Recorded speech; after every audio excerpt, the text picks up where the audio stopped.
దేవీ నవరాత్రులు రాబోతున్నాయి. విజయదశమి, దసరాగా పిలువబడే ఈ పర్వదినం ముందు 9 రాత్రులు దేవిని అత్యంత భక్తి శ్రద్ధలతో పూజిస్తారు. శరన్నవరాత్రుల్లో అమ్మవారిని ఒక్కో రోజు ఒక్కో రూపంలో అలంకరించి పూజిస్తారు.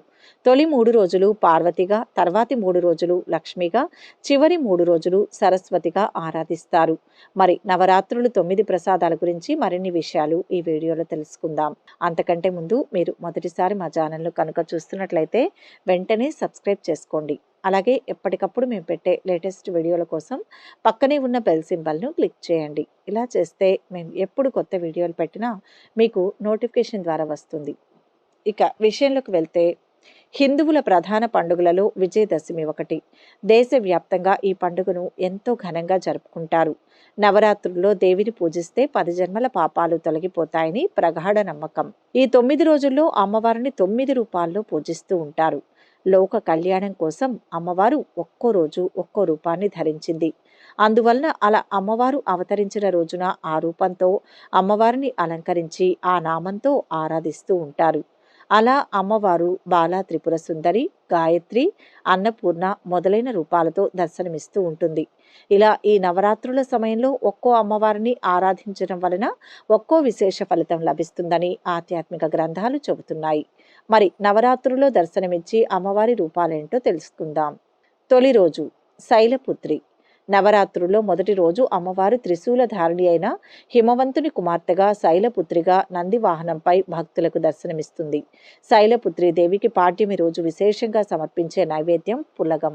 తొలి రోజు భక్తి శ్రద్ధలతో అమ్మను పూజించి పులగం నివేదించిన వారికి ఆ తల్లి సకల శక్తి సామర్థ్యాలను, యశస్సును అందిస్తుంది. దుర్గాదేవికి నైవేద్యంగా కట్టె పొంగలి సమర్పిస్తారు. ఇక శ్రీశైల సాంప్రదాయం ప్రకారం కదంబం, మినపవడలు, రవ్వ కేసరి, పానకం. రెండవ రోజు బాలా త్రిపుర సుందరి. రెండవ రోజు పరాశక్తి బాలా త్రిపుర సుందరి దేవి అలంకారంలో భక్తులకు దర్శనమిస్తుంది.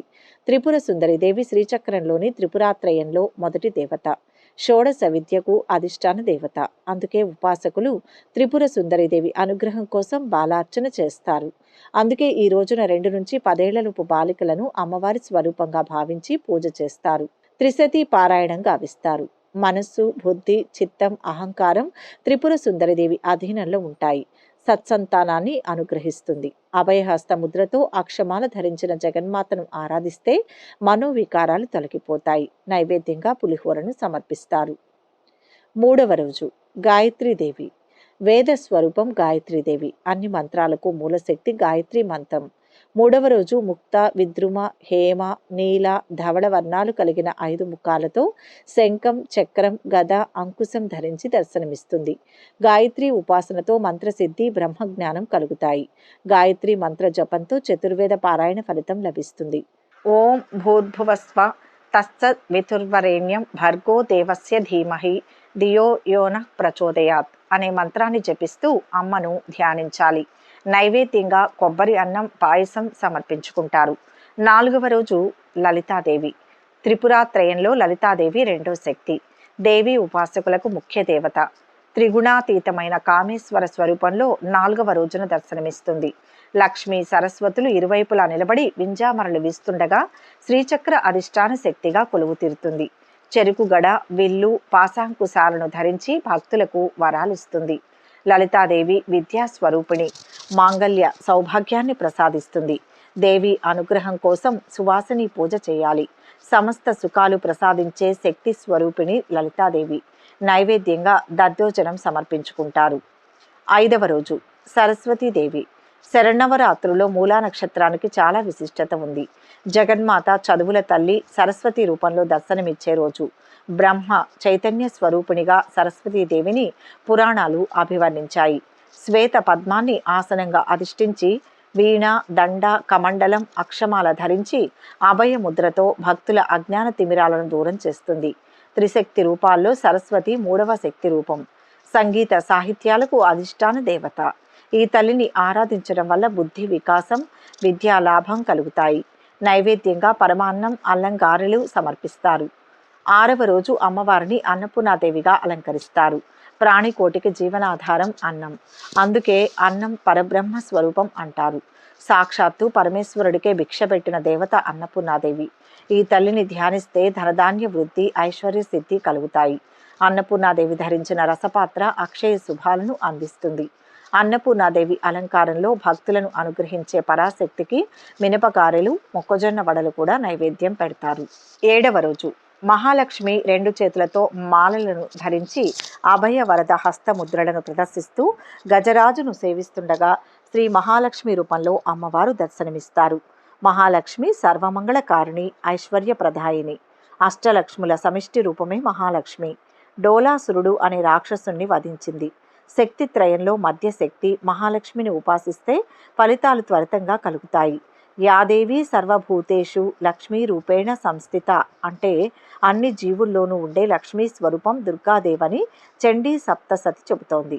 శరన్నవరాత్రులలో మహాలక్ష్మిని పూజిస్తే సర్వమంగళ మాంగళ్యాలు కలుగుతాయి. నైవేద్యంగా కేసరి సమర్పిస్తారు. 8వ రోజు దుర్గాదేవి. దుర్గతులను నివారించే పరాశక్తి దుర్గాదేవిగా దర్శనమిస్తుంది. ఈ అవతారంలో దుర్గముడనే రాక్షసుణ్ణి అమ్మవారు సంహరించినట్లు పురాణాలు చెబుతున్నాయి. పంచ ప్రకృతి మహాస్వరూపాల్లో మొదటిది దుర్గారూపం. భవబంధాలలో చిక్కుకున్న మానవుణ్ణి అనుగ్రహించి మోక్షాన్ని ప్రసాదించే మాత. కోటి సూర్య ప్రభలతో వెలుగొందే అమ్మను అర్చిస్తే శత్రు పీడనం తొలగిపోతుంది. సర్వత్రా విజయం ప్రాప్తిస్తుంది. ఎర్రని వస్త్రం సమర్పించి ఎర్రటి అక్షతలు, ఎర్రటి పుష్పాలతో అమ్మను పూజించాలి. నైవేద్యంగా శాకాన్నం లేదా కలగూర పులుసు సమర్పిస్తారు. 9వ రోజు మహిషాసుర మర్దినీదేవి. నవ అవతారాల్లో మహిషాసుర మర్దిని మహోగ్ర రూపంగా భావిస్తారు. మహిషాసురుని సంహరించిన అశ్వయుజ శుద్ధ నవమిని మహన్నవమిగా జరుపుకుంటారు. సింహవాహనాన్ని అధిష్ఠించి ఆయుధాలను ధరించిన చండీ సకల దేవతల అంశలతో మహాశక్తి స్వరూపంగా దర్శనమిస్తుంది. ఈ తల్లిని పూజిస్తే సకల దేవతల అనుగ్రహం కలుగుతుంది. మహిషాసుర మర్దిని ఆరాధన వల్ల భయాలన్నీ తొలగిపోతాయి. సర్వకార్యాల్లో విజయం సిద్ధిస్తుంది. నైవేద్యంగా రవ్వతో చక్కెర పొంగల్ సమర్పిస్తారు. 10వ రోజు రాజరాజేశ్వరీదేవి. శరన్నవరాత్రుల్లో అమ్మవారి చివరి అలంకారం రాజరాజేశ్వరీదేవి. భువన బ్రహ్మాండాలకు ఆరాధ్య దేవత. మహాత్రిపుర సుందరిగా పూజలు అందుకుంటుంది. అపరాజితాదేవిగా భక్తులు ఆరాధిస్తారు. పరమేశ్వరుడి అంకం ఆసనంగా ఇచ్చా జ్ఞాన క్రియాశక్తులను భక్తులకు అనుగ్రహిస్తుంది ఈ తల్లి. యోగమూర్తిగా మాయోమోహిత మానవ చైతన్యాన్ని ఉద్దీపనం చేస్తుంది. అనంత శక్తి స్వరూపమైన శ్రీచక్రానికి ఈ తల్లి అధిష్టాన దేవత. లలితా సహస్రనామ పారాయణం, కుంకుమార్చన చేయాలి. నైవేద్యంగా సేమియా పాయసం, కొబ్బరి పాయసం, కొబ్బరన్నం, పరమాన్నం సమర్పిస్తారు. ఈ వీడియో కనుక మీకు నచ్చినట్లయితే లైక్ చేయండి, షేర్ చేయండి. మరిన్ని విషయాల కోసం మా ఛానల్ను సబ్స్క్రైబ్ చేసుకోండి.